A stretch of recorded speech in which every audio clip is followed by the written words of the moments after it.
Okay guys, if you're watching this video, I'm gonna break down exactly how you should conduct sales calls through Upwork. If you have no experience, you've never done sales calls before through the platform, you don't really know how the people think on the platform, and you just need some advice. So whether you have limited sales experience in general, you don't know what to say, you don't know how to conduct the call, I'm gonna show you the best way to conduct it, because this is how I've conducted all my calls, and I don't even know how many sales calls at this point through Upwork. I've had many, I've had hundreds.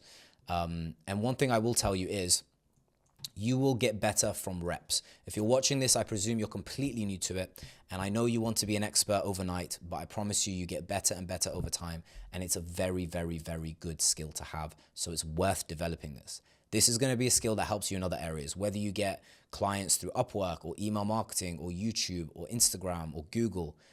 The process should be the same, and if you can do this well through Upwork clients, then you're going to be able to do it well regardless of what channel those leads come from. So let's get started. The very first step, of course, is they have booked in a call with you on Upwork. Now, you've bidded on a contract on Upwork. They have then responded to you and said, hey, let's get on a call.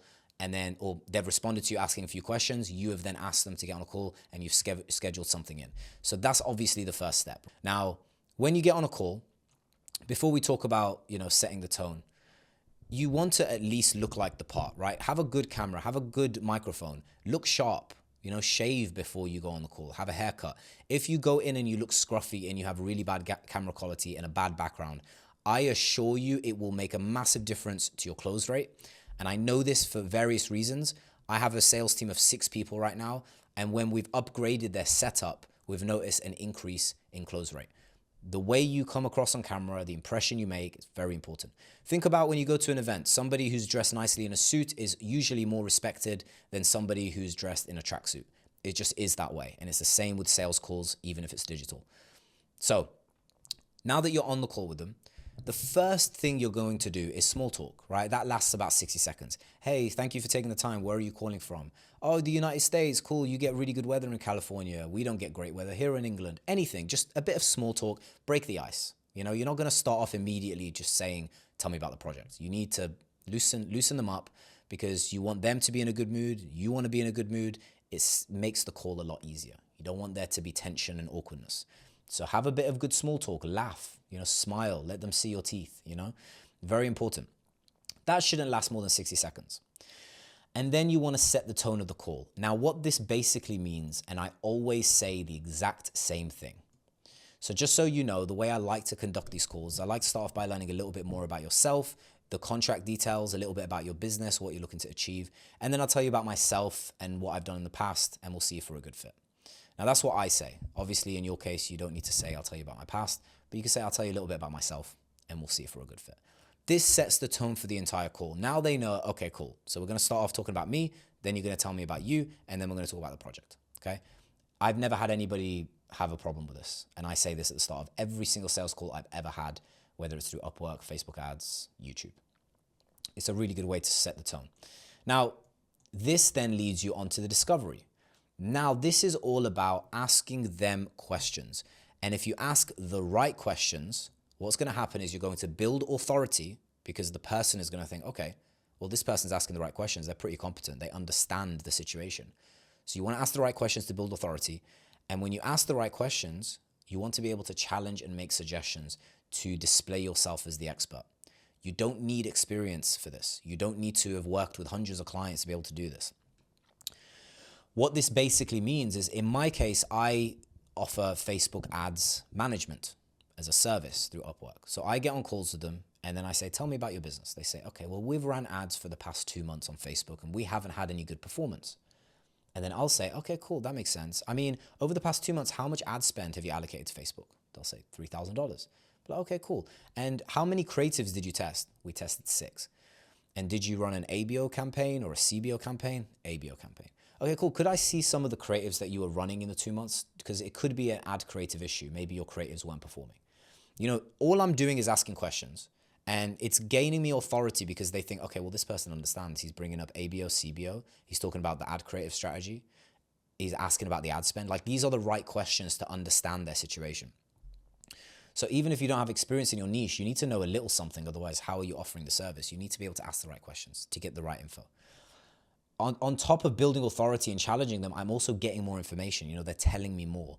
So you ask a question and you can follow up with another question based on their answer. You need to delve deep and you need to be sharp to be able to do this. Like have a coffee. I drink coffees all day, always through my sales calls. And even during YouTube videos. So these are a few ways you can challenge, right? So if they showed me that their Facebook ads campaign was an ABO campaign, I'd say, interesting, why is it that you did it this way? Why did you launch an ABO campaign? Because if you're testing ads, if you're testing new creatives, CBO might be the better way to go considering your budget, because it's easier for Facebook to allocate the spend to the creatives that are performing better. You know, I'm basically saying things that are technical, giving advice to their situation. I'm making it clear on the call that I can assess things in and around Facebook ads. So I'm presenting myself as an expert, as an authoritative figure, and I'm challenging what they're currently doing, which makes them think, okay, I'm speaking to an expert. He's really like giving me advice here. And in your case, you can say, because you don't have experience, you can say, look, from what I've seen in the industry, I think you should consider doing it this way. From what I've seen in the industry, I think you should consider launching a UGC style ad, because for your type of product, I've seen that they perform better. See, you can say I've seen in the industry. You don't have to say I've worked with, right? So you're basically challenging them, and you're over this period of discovery, you're understanding their problem in as much depth as possible. You know, take notes, write down the challenges they're having. You know, they've spent $3,000 on Facebook ads. They haven't gotten any performance. Their ROI, their ROAS was 0.4, which is awful. They're not profitable. They're selling this product. They've been selling it for this long. All this information, write it down, because you can refer back to it later on in the call, and it shows that you're listening. Again, the discovery phase is probably the most essential part. This is where you understand them as a prospect. And the more you understand them, the more they're going to feel that, and the more they're likely going to proceed with you. So discovery is very important. Ask the right questions. Get as much info as you can. This can last anywhere from as little as 5 minutes in some cases, because people have small projects, to 20 minutes. I've had sales calls that have gone on for an hour and a half, and the discovery lasts forever because they keep yapping about their problem. But that's good. The more they share their problem with you, the more likely they are to want to proceed with you. Because at the end of the call, they'll think, wow, I just told them everything. And they really understood it. Like, why waste time on another hour and a half call explaining it to somebody else when I just spent the time explaining it to this person? Now the discovery's ended. You've understood everything. You've asked all the questions. You get the situation that they are in. This is where you need a moment of introduction. And what that basically means, and I'm going to explain how I do it, is you'll say something like, okay, I have a pretty good idea on what it is you're looking for specifically for this contract, what it is you're looking to achieve. Let me tell you a little bit about myself. And when you say, let me tell you a bit about myself, if you have no experience, you can't say, I've worked with this client, this client, this client, unless you're willing to lie. I personally don't. I think it's unethical. I tell them about the real clients I've worked with and show them some experience.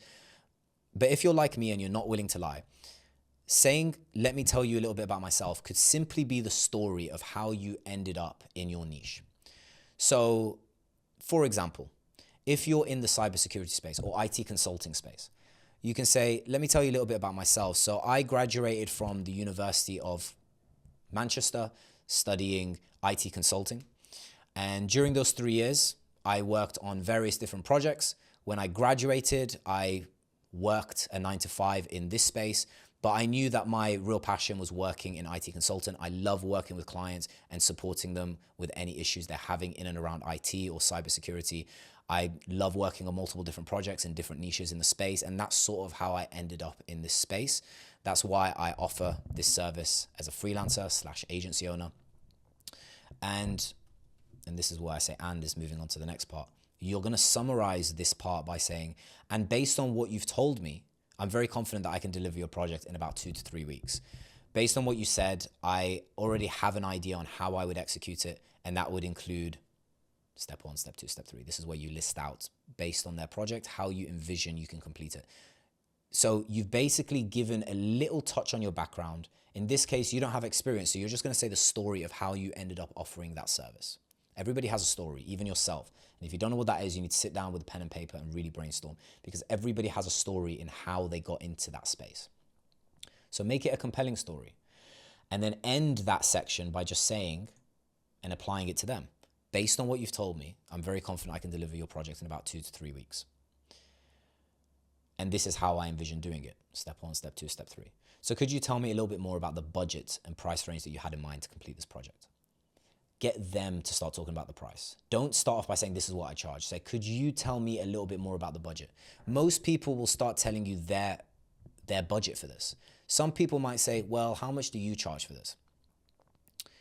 And, I'll explain to you how to respond to that. But when you ask them, could you tell me a little bit about the budget and price range? Most people are going to lowball you.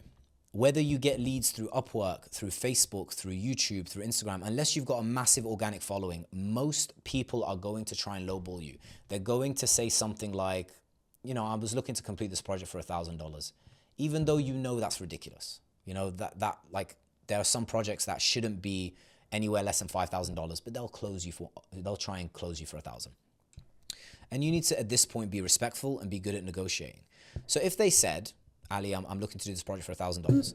I could say something along the lines of, no, I completely understand. I know you're within a financial constraint for this. If I'm being completely honest, based on everything you told me, this is a very complex project if it's going to be done correctly. I'm really confident I can deliver good services here, but I know how much time and commitment this is going to take out of my schedule. I'm not going to be able to do this for $1,000. Realistically, I can do this for as low as $3,000 because I know how much commitment it's going to take on my part. I'd love to work with you. I think you're very smart. Based on this conversation, I'm confident I can deliver results, but I just couldn't do it for $1,000. So you're not just countering with a number, you're justifying, look, I get that you want to do $1,000, but this is what I can do. I want to work with you. I understand your problems. We've gone through it on this call, but this is where the price range needs to be in order to get my commitment. So you're not just, if they say 1,000, you're like, no, I can do 3. You're going to lose their interest. They're just going to think 3, you've just tripled what I've asked for. You haven't explained, you haven't justified. Take a moment to justify. Very, very important. So that's how you want to conduct the price discussion. Now, if you say, could you tell me a little bit about your budget? And they say, well, what do you charge for this? And I said, this is where it becomes a bit more challenging. With Facebook ads, right? I will usually say, well, it completely depends on your ad spend. How much ad spend are you looking to allocate to Facebook? Because if you're spending $1,000 a month, it's different to if you're spending $10,000 a month on Facebook. It's different complexity. And then they'll tell me a budget. If they say, I'm looking to spend $10,000 on Facebook ads, then I know that they're a client that wants to take this seriously. They've got big budgets. I'd quote them something quite high to start off with. I'd say, okay, fair enough. I mean, if you're spending around $10,000 a month on Facebook ads, it's going to be quite a challenging project. We're going to need to test loads of different creatives, loads of A/B testing on the campaigns. So I can do this project for $3,500 a month on retainer. But I'm confident at the end of month 1, we'll be able to generate a really good ROI, or at least break even, however you want to say it. Now, in your case, if you don't have the equivalent of saying, well, how much do you want to spend on Facebook ads? If they say, look, how much do you charge for this project? Then at this point, you need to say a number first.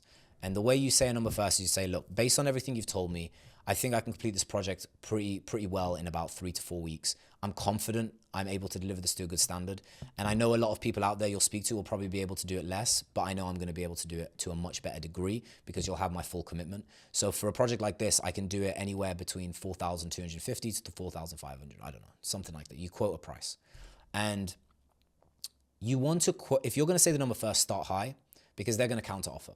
And they'll say, well, I can only do it for 2,000. Be like, no, I completely understand. Look, usually I wouldn't take a project like this for less than $4,000, but I do like you. I like the project that you've got here. I do want to be part of it. I think it's good experience for me and I think I can do it well. So I can meet you halfway at 3,000, This is just negotiation. Sales is extremely subjective and everybody has their own style. There's no necessarily right way, I speak pretty fast. Somebody else might speak very slow. Somebody else might negotiate price different to me, but we might have the same performance. So sales is very subjective. You have to find your rhythm. I'm sharing to you how I do mine and how I suggest my clients conduct the sales calls. And this structure works very well. So just to reiterate, you booked in a call with them. You start off with small talk, set the tone for the entire call. You're then going to go into the discovery. The discovery is going to be anywhere from 5 to 20 minutes. You're just asking all the right questions about the contract. You're delving deeper and deeper about the specifics. You're understanding the client. You're challenging them. You're showcasing that you're an expert. Then you take a moment to introduce yourself.